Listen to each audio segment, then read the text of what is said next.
सदृष्टिज्ञानि वृत्तानि धर्मं धर्मेश्वरा विदो यदि ये प्रत्यनीकानि भवन्ति भवपद्धति।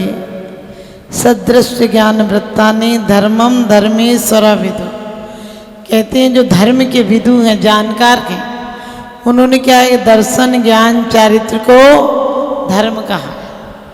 दूसरी तरफ हम पढ़ते हैं तो मोक्ष मार्गस्य नित्यारम भीतारम कर्म वृताम ज्ञातारम विश्व तत्वानाम वंदे तद्गुण लब्ध है। वहाँ कहा है कि तीनों मिलकर मार्ग एक है, और सच पूछो अकेले अकेले तीनों कार्यकारी नहीं है। जिस प्रकार से बीमारी होने पर कोई अच्छा डॉक्टर हो, लेकिन कोई कहते अरे 3 केस बिगाड़ दिए थे उसने, फिर आपका जाने का मन नहीं करेगा क्योंकि उस पर श्रद्धा नहीं बनेगा।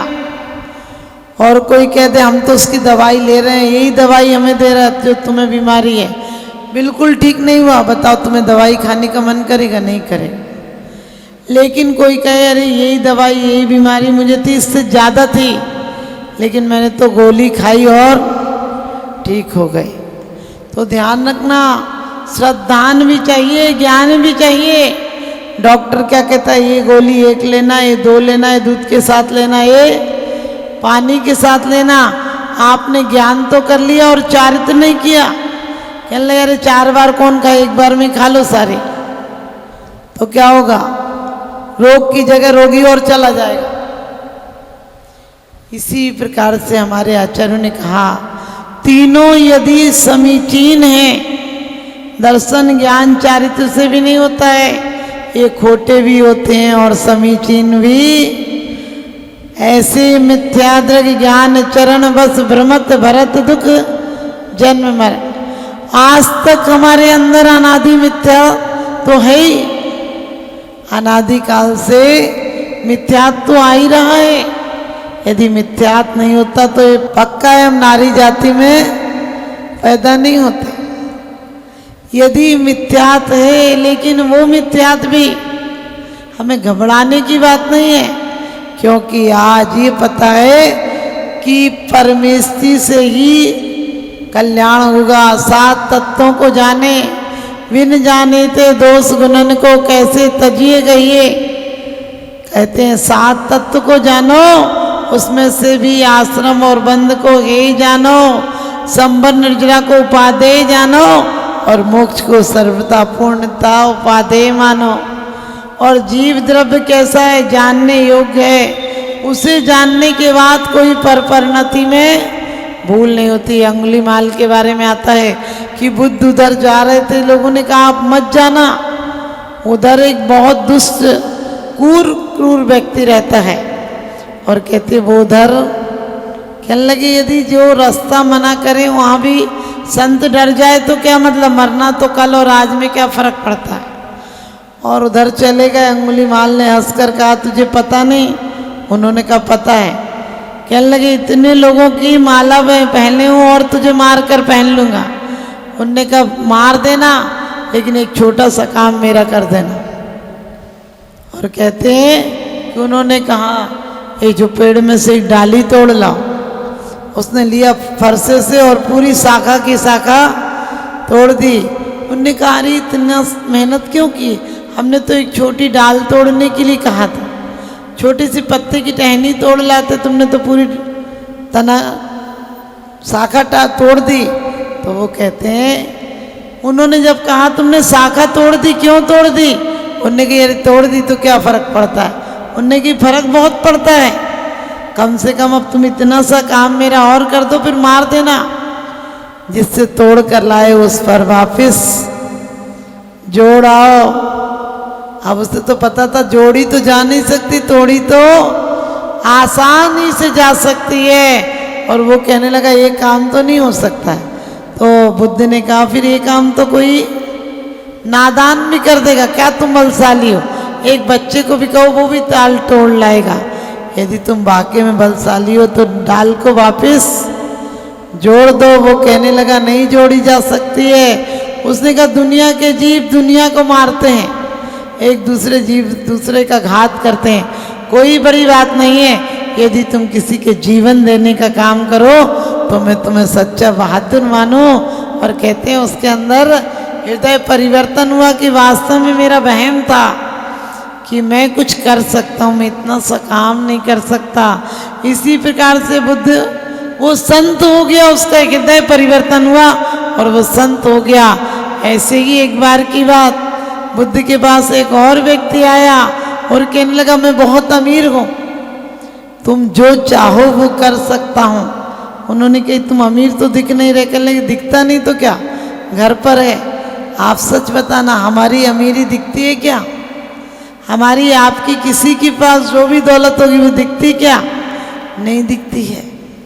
क्यों नहीं दिखती है? क्योंकि फकीर ही है। जब तक सम्यक्त रूपी निधि नहीं आई तब तक दरिद्री से भी दरिद्री है। यहाँ सम्राट भी खाली हाथ मर जाता है और भिखारी भी खाली हाथ मर जाता है। मौत सबको बराबर कर देती है। तो कहते हैं कि उसने कहा बुद्ध से मैं बहुत कुछ कर सकता हूँ। बुद्ध ने कहा कर सकते होगे, लेकिन मेरा एक छोटा सा काम कर दो। उसने कहा अरे छोटा सा काम, कोई बड़ा सा काम बताओ, मैं हर कुछ कर सकता हूँ। तो बुद्ध ने कहा कि ये सुई और धागा ले जाओ। अभी तो मेरे पास भी कपड़े हैं, लेकिन दूसरे लोक में जाऊंगा तो कपड़े फट जाएंगे, तो मुझे सुई और धागा तुम दे देना। यदि सुई और धागा दे दोगे फिर अगले जन्म में तुम्हें कुछ काम बताऊंगा। और कहते हैं वो बहुत परेशान रहा, वो राजा बहुत परेशान रहा। कहने लगा क्या करूं, सुई धागा कैसे ले जाऊं? मंत्रियों ने कहा सुई धागा भी ले जा नहीं सकते हो, सुई धागा क्या कुछ भी नहीं ले जा सकते हो। फिर कहने लगा वो आकर दूसरे दिन बुद्ध से कि वास्तव में तुम सही कहते थे, कोई हुकूमत नहीं, कोई वहाँ कुछ नहीं चलता है, मैं नहीं ले जा सकता हूँ, असमर्थ हूँ। तो बुद्ध कहने लगे जब तू इतना भी नहीं ले जा सकता है और इतना भी तेरे अंदर औकात नहीं कि तू कुछ जोड़ सके, तो काहे के लिए अहंकार करता है तू कि तू बहुत कुछ जोड़ सकता है। ध्यान रखना, जिसके अंदर एक बार श्रद्धा आ जाए कि पुद्गल की पर्यायें विनस्ती हैं और उत्पन्न होती हैं, लेकिन जीव आत्मा तो द्रव्य है, नरक में था, त्रियंच में था, मनुष्य में है और आगे चलकर देव में भी रहेगा। वस्त्र बदलते हैं, पर्यायें बदलती हैं, द्रव्य कभी नहीं बदलता है। ऐसा भाव आ जाएगा फिर हम कह सकते हैं। अभी तो क्या है, मिथ्या दृष्टि का प्रमाण पत्र है, तनि उपजती अपनी उपज जान, तनि न सती आप को नासमान। कहते हैं राग आदि प्रगट जे दुख देन, तिन ही को सेवत गिनत चैन। ध्यान रखना, राग आदि प्रगट जे दुख देन, बिल्कुल प्रैक्टिकल अपने घरों में जाकर देखना, अनुभव करना। लोग कहते हैं सामायिक क्या करें, हमने कि जो जीवन शैली है, क्यों जी रहे हो, कितना जोड़ रहे हो, किसके लिए छोड़ रहे हो, और मरकर इसका परिणाम क्या होगा। मैं कौन हूँ, कहाँ से अब आ रहा हूँ, जाना किधर कहाँ को अब जा रहा हूँ। ऐसा विचार यदि तू करता जो प्राणी, कैसे तुझे फिर न मिले वह मुक्ति रानी।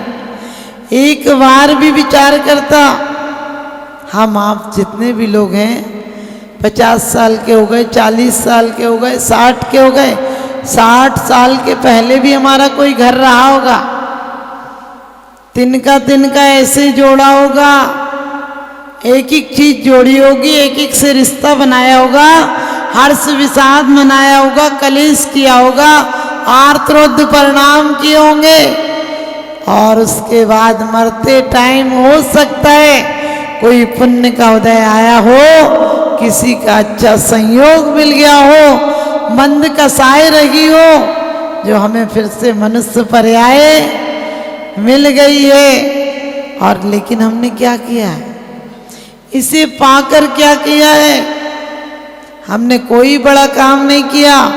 जो काम मनुष्य जन्म में आज इंसान कर रहा है, वो जानवर और अच्छे से करता है। आपके बच्चे को तो खाना सिखाना पड़ता है, चिड़िया तो अपने बच्चे को बिल्कुल मैश करके मुंह में दे देती है, और चिड़िया के बच्चे, मछली के बच्चे इतने समझदार होते हैं। साइबेरिया की मछली अमेरिका आती है, अंडे जब रखने का टाइम आता है, अंडे देकर वो चली जाती है। 3000 किलोमीटर से कौन रास्ता बताता होगा? साइबेरिया से एक किस्म की मछली है, वो आती है और अमेरिका में अंडे देती है, अमेरिका से वापिस साइबेरिया चली जाती है, और उसके बच्चे अंडों से निकलकर वो भी साइबेरिया बिना माँ के चले जाते हैं। बताओ उन बच्चों को कौन सिखाता होगा कि उधर इतनी 3000 किलोमीटर चले जाते हैं, लेकिन संस्कार बस चले जाते हैं। यही तो हमारे आचार्य कहते हैं, तुम्हारे जैसे संस्कार होंगे वैसी गति तुम्हारी हो जाएगी। यहाँ जो कुछ यहाँ तुमने जिंदगी भर जोड़ा है, परिग्रह के परिणाम से नरक गति में जाओगे। मंद कसाय रही तो त्रियंच गति में जाओगे। त्रियंच गति में अभी दिल से लगा के रखा है परिग्रह, अगले बाल पीठ में लगा के रखोगे, यानी ढोने का काम करोगे। इसलिए हमें कोशिश करना चाहिए। हम विचार करते रहते हैं कि भगवान दर्शन हो जाए। कैसे दर्शन होगा? सम्यक दर्शन कोई किताबों से नहीं मिलता है। सम्यक दर्शन जब निज परिणति आएगी कि हमारे राग ने इतना संसार बसाया है, और हमारे राग द्वेष का परिणाम जब हमें मिलेगा तो इसका परिणाम क्या होगा? दुर्गति होगी। लोग कहते हैं घर को छोड़ के चले जाओ। हमने कि घर को छोड़कर जंगल चले जाओगे तो क्या फर्क पड़ेगा? जंगल में भी घर बसा लोगे। हमारी भी आदत ऐसी बने। आदमी क्या करता है? 30 साल 50 साल तक कमाता रहता है। पहले मेहनत कर लो फिर आराम से खाएंगे, पहले मेहनत कर लो फिर आराम से खाएंगे। ऐसा होता है, आराम तो भूल ही जाते, मेहनत ही मेहनत याद रह जाती है। और 50 साल के बाद भी कमाते कमाते खाने के दिन चले जाते हैं, सोने के दिन चले जाते हैं, स्वस्थ जीवन के दिन चले जाते हैं। अचानक बुढ़ापा हावी हो जाता है।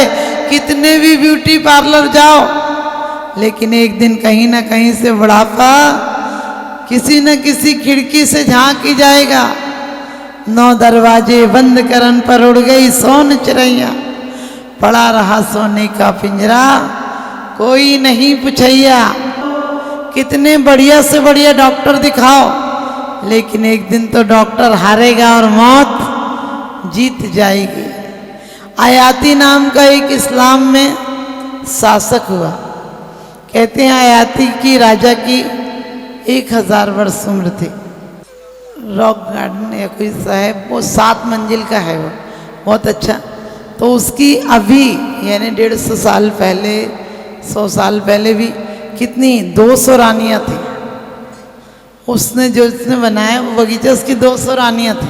वो 100 पुत्र थे और 1000 साल जिएगा। तो हो सकता है कि आखिरी टाइम में कहते हैं 10 साल पहले मौत आई और कहने लगी आयाती चल, तुझे बहुत दिन हो गए। तो वो तो रोने लगा, कहने लगे अरे बता के आना चाहिए ना, मेरे इतना राज्य का काम फैला है, कम से कम बता के तो आओ। मौत कहने लगी हमने तो इतनी सूचनाएं दी थी तुम्हें। कान में आकर सबसे पहले बालों ने कहा था कि हम आ गए, सिर पे सवार होकर आए थे हम, तो कानों में मंत्र देने के लिए आए थे, कान से कम सुनने लगा। आंखों में तुम्हारी सूचना देने आए थे, तुम्हें कम दिखने लगा। जबान से कहने आए थे कि तुम्हारी जबान लड़खड़ाने लगी, दांत गिरने लगे। हाथ पैर तुम्हारे दर्द कहकर आए थे कि अभी दर्द हो रहा है, एक दिन नस नस टूट जाएगी, तू जाएगा। रे और तो और तुझे वैराग्य के लिए तेरे बच्चे तुझसे डांट डांट कर बात करते हैं, और कितनी सूचनाएं दें तुझे। सारे तो बाजार उठने का समय तुझे बता दिया था। तूने जो बगीचे लगाए थे वो वीरान होने लगे थे, जिंदगी के बगीचे। और अब चल साथ में, कहते हैं बहुत बहुत रोया, बहुत गिड़गिड़ाया। तो मौत कहने लगी कि देखो मैं वैसे तो जाती नहीं हूँ खाली, लेकिन तू नहीं मानता है तो तुझे 100 साल का समय और देती हूँ। 100 साल बाद आया तो भी वो वैसे ही रो रहा था और ज़्यादा रो रहा था। अरे गलती हो गई, माफ़ करो, ये और थोड़ा सा समय दो, और थोड़ा समय दो। तो कहते हैं अचानक मौत हो सकता है, काल्पनिक मौत किसी से कहती नहीं, काल्पनिक है। मौत ने बड़े बेटे से कहा कि तू भी कम तो नहीं है, तू भी 800 साल का हो गया। एक बड़ा बेटा सबसे बड़ा बेटा से कहा तू 900 साल का हो गया, अब तो चल। उसने कही मेरे नाती पोते नहीं है क्या, मेरा घर नहीं है क्या? सारे बेटों ने ऐसे ही मना कर दिया, लेकिन एक सबसे छोटा बेटा कुंवारा था, वो कहने लगा मैं चलता हूँ। तो कहते सबने कहा तू क्यों जा रहा, तूने तो कुछ देखा ही नहीं, तेरी शादी नहीं हुई, संसार नहीं देखा। उसने कहा जिनने देखा उनकी हालत तो देख रहा हूँ, जिनने देखा वो ही रो रहे हैं, इतने साल देखा उसके बाद नहीं छोड़ पा रहे हैं, तो मैं काहे को फंसूं, इतने रोना ही है तो मैं तो हंस के चलता हूँ, अभी मेरे आगे पीछे कोई झंझट है ही नहीं। और कहते हैं उसने कहा जो ऐसे चलने को तैयार हो, मौत ने कहा उस ऐसे बैरागी को मार कर भी क्या करूँगी। एक कपोल कल्पना है, लेकिन ध्यान रखना मौत सिर्फ रागी को आती है। रागी भी लगता है, त्यागी तो कहता है, त्यागी को पहले से पता है कि ये पर्याय थी, एक दिन उन्मज्जन्ति निमज्जन्ति जल कल्लोल वज्जले, ये तो उत्पन्न हुई थी, एक दिन नष्ट हो जाएगी। और इसीलिए समाधि भावना में क्या कहा है, समाधि मरण में क्या कहा है कि जीर्ण तन से देत नयो यासम साहू नाही।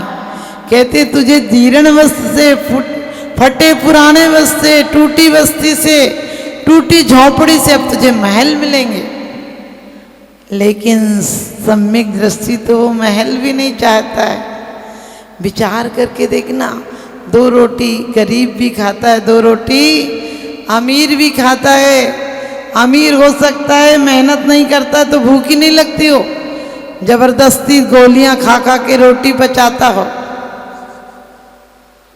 अमीर हो सकता है, बीच में नहीं, अमीर हो सकता है कि गोलियां खाकर रोटी पचाता हो, और गरीब मेहनत इतनी करता है कि नमक रोटी में भी बढ़िया स्वाद आता हो। इसलिए परमात्मा से कहना, परमात्मा के दरबार में आकर ये नहीं देखना कि परमात्मा कौन सी मूर्ति क्या देती है, अरे मूर्तिमान की तरफ देखना जो 3 लोक की संपदा का आज भी मालिक है। 3 लोक की संपदा मिल जाए, जिसकी नजर में समझ में आ जाए कि राज्य तो हमारे अंदर है, सही संपत्ति तो हमारे अंदर है, बाहर की संपत्तियां तो आपत्तियां देती हैं। इस तो उपदेश में पूज्यपाद जी कहते हैं कि एक तरफ कांच है और एक तरफ हीरा है, जो तुझे समझ में आए वो तू ले ले। रैन सार में कुंद कुंद स्वामी कहते हैं कि एक भावना से शुभ गति का बंद होता और एक से अशुभ गति का बंद होता है, एक से नरक त्रियंच जाता है और एक भावों से देव और मनुष्य ही पाता है। यानी शुभ भावों से तुझे शुभ गति की प्राप्ति होती है और अशुद्ध भावों से दुर्गति की प्राप्ति होती है। दुर्गति में जाएगा वहाँ द्रव्य क्षेत्र काल भाव सब गलत मिलेंगे, तो चाहे कर भी तुम अच्छा काम नहीं कर पाओगे। नरकों में वेदना होती है तो कितने भाव आते हैं, वेदनानुभव भी वहाँ सम्यक दर्शन में कारण है। कितना तड़पता आदमी कि अब ऐसा नहीं करूँगा, आप किसी से कसाए नहीं करूँगा, लेकिन द्रव्य ऐसा है, क्षेत्र ऐसा है, काल ऐसा है, परिणाम ऐसे रहते हैं कि तुरंत नारकी के आते उससे भी क्रोध आ जाता है, मारने लगता है। इसलिए लेकिन ध्यान रखना, आचार्यों ने सम्यक दर्शन की व्यवस्था नरक तक में कर दी। नरक तक में तुम्हें सम्यक दर्शन प्राप्त हो सकता है, छायक वाला तो लेकर ही जाता है, क्योंकि केवली या श्रुत केवली के बाद मूल में होता है, लेकिन छाया उपसमिक आदि तो हो सकता है। कैसे हो सकता है? धर्म उपदेश, कोई देवता तुम्हें संबोधन को चला जाए, धर्म उपदेश, वेदनानुभव, जाति स्मरण, ये सब कारण हैं सम्यक दर्शन के। तो हमें तो आज साक्षात अरिहंत व्रतमाएँ मिली हैं, जिनेंद्र की वाणी मिली है, जिनवाणी मिली है, गुरुओं का दर्शन मिला है। हम ऐसे ही इसको नहीं खो देंगे। कहते हैं एक राजा की मौत हो गई और उसके बच्चा नहीं था, तो सब लोगों ने सोचा क्या करें, पूछो कौन राजा बनना चाहता है। तो वहाँ तो माथा फोड़ी होने लगी। सब लोग कह रहे थे मैं राजा का खास हूँ, मैं राजा का खास हूँ, मैं राजा बनूंगा, मैं राजा बनूंगा। निर्णय करना मुश्किल हो गया। मंत्रियों ने विचारणा की कि कैसे किया जाए इसका निर्णय। एक मंत्री बहुत बुद्धिमान था, बोला मैं बताता हूँ, एक ऐसी शर्त रख दो कि कोई बनेगा ही नहीं राजा, फिर अपन को जिसको बनाना होगा उसको बना देंगे। बोले क्या शर्त है? बोले ये शर्त रख दो कि 7 दिन को राज्य मिलेगा और 8वें दिन काले पानी की सजा होगी। अपने बच्चे सब कौन छोड़ेगा, कोई नहीं जाएगा। तो कहते हैं ऐसी रखी शर्त, तो मंत्रियों को तो उम्मीद थी कि कोई आएगा ही नहीं।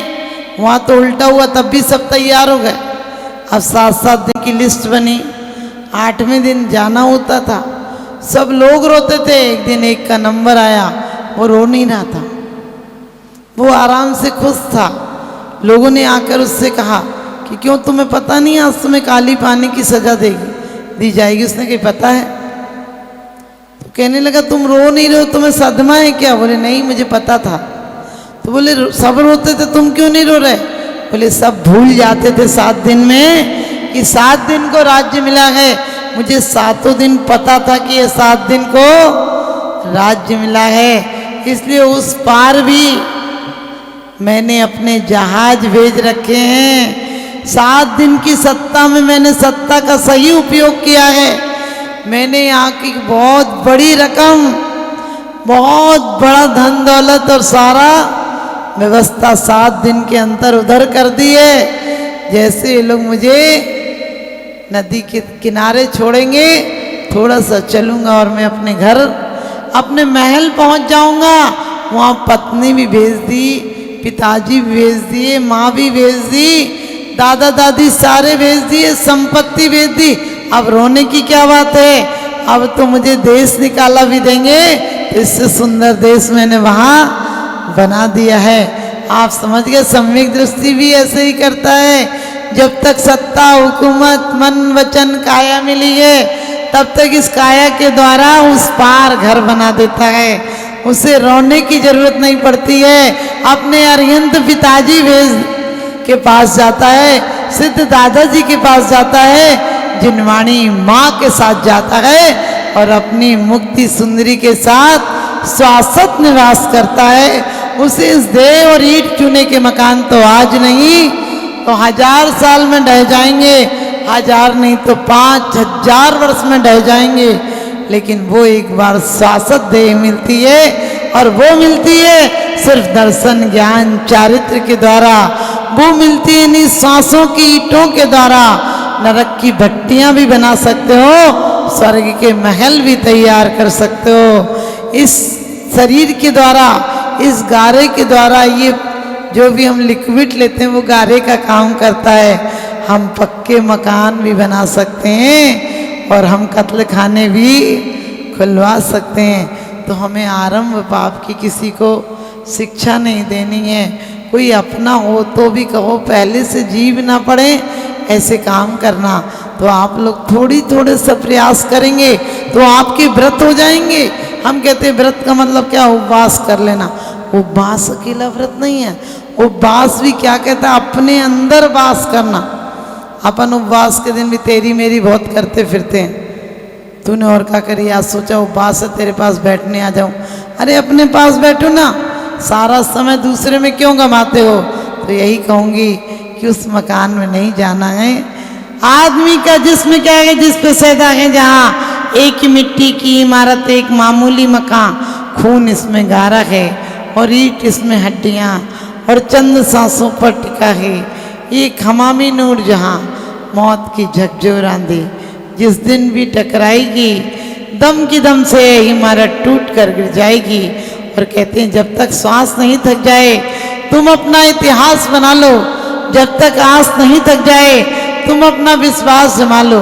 किसे पता है किसे पता कि कफन हमारी आकर के मिट्टी ढक जाए, और जब तक सांस नहीं रुक जाए प्रभु के प्रति कुछ प्यास जगा लो, प्रभु के प्रति विश्वास जगा लो, तो हम मार्ग से पहुंचकर मंजिल तक पहुंचते हैं। जिसे मार्ग का ज्ञान आ जाए वो स्वयं एक दिन अपनी मंजिल हो जाता है। मैंने कहा था दर्शन ज्ञान चरित्र मार्ग भी हैं, धर्म के लिए मार्ग हैं, और यही धर्मात्मा जीवन के लिए धर्म है। तो आप सबके जीवन में धर्म आए, आप पापों से बचें। इन्हीं शुभ भावनाओं के साथ अपने स्वदेश लौटें।